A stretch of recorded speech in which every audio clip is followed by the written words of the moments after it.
There's a word that I would like to share with you from the Songs of Solomon. And this is a continuation of messages that the Lord will give us.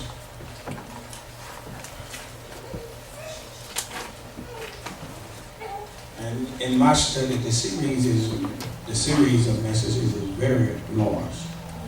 It may have to come in 2 parts. But love is the reason. Amen. How many know that love is the greatest? Yes. So out of all, now abide is faith, hope, and what? And the greatest of these is love. The Songs of Solomon.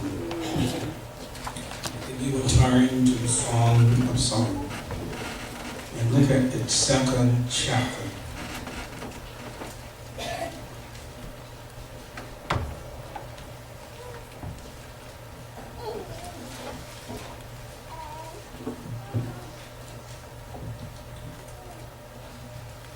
The Songs of Solomon, chapter 2.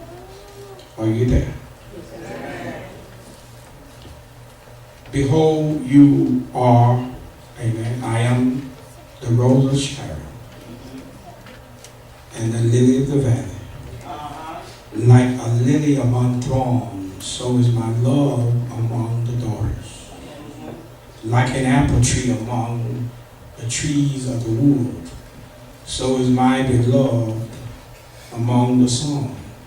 I sat down in his shade with great delight, and his fruit was sweet to my taste. He brought me to the banqueting house, and his banner over me was love. Sustained me with cakes of raisin, refreshed me with apples, for I am lovesick. And his left hand is under my head, and his right hand embraced me. I charge you, daughter of Jerusalem, by the gazelle, by doves of the field, of the dew of the field. Do not stir nor awaken love until it please. Amen. May we see it.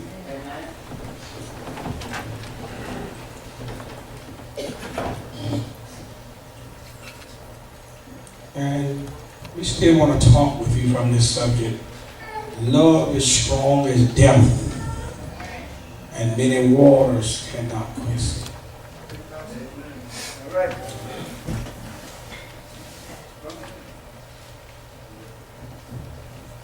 The Songs of Solomon, chapter 2, opens with a dialogue between the shepherd and the Shunammite shepherdess.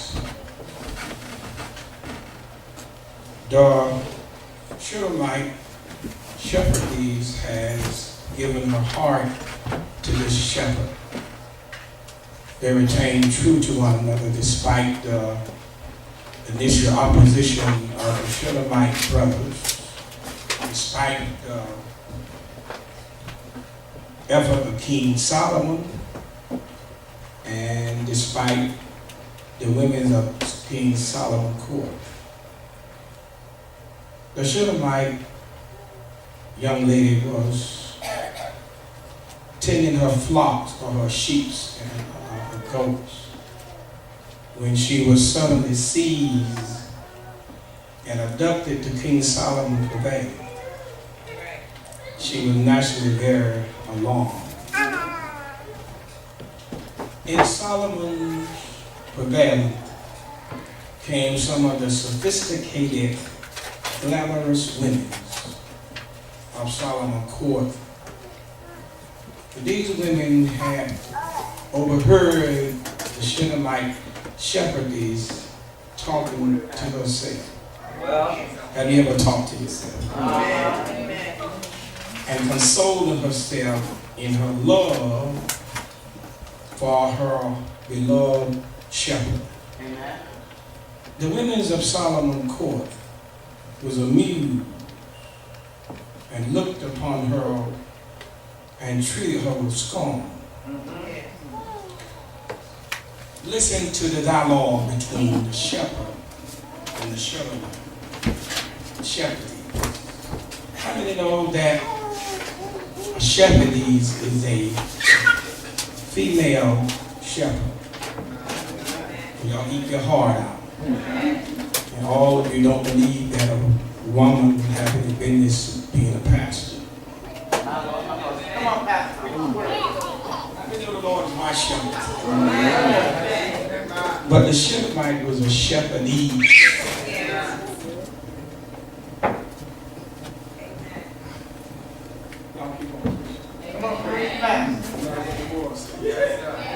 That's right, Matt.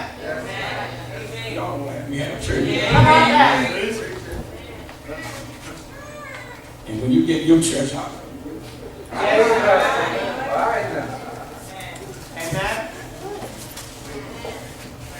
Well, she was a shepherdess. Listen to the dialogue between the shepherd and the Shebelite shepherdess. Chapter 2, verse 1 again. She told the problem that she considered. She said, I am the rose of Sharon and the lily of the valley. In other words, the plains of... Now, you would have to have the Oriental imagination to understand the Songs of Solomon. If you don't have an Oriental mind and understand the Palestinian culture, you won't be able to understand Solomon. If you don't, you read Solomon, you think of sex and love. You know how nasty we are sometimes. Mind. Y'all help me preach. You won't know how to take the song, but the Songs of Solomon is very spiritual. It's a parable. It is not a fairy tale. It actually happened. And to be able to read it, you have to be able to read between the lines.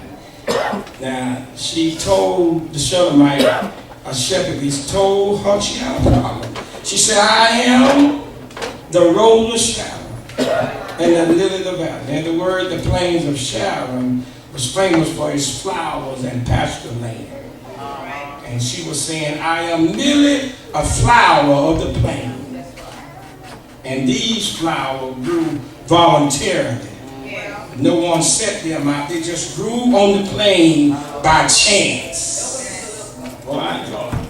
And how could he, her wonderful shepherd, see anything in her at all? She said, I'm just a rose of Sharon and the lily of the valley. I'm just like a rose growing on the field. I won't even set out by anybody. I volunteered and grew up. God help me. What she wanted to understand spiritually, do you know that every believer contemplates the same problem from time to time? When we think about the future, how could the Lord care for me? When you really be honest with the way you live, when you really look back at the past and see that the thing that we've done and the Lord still in love with you. And you can't do nothing to keep him from loving you. Amen. Do you love the Lord this morning?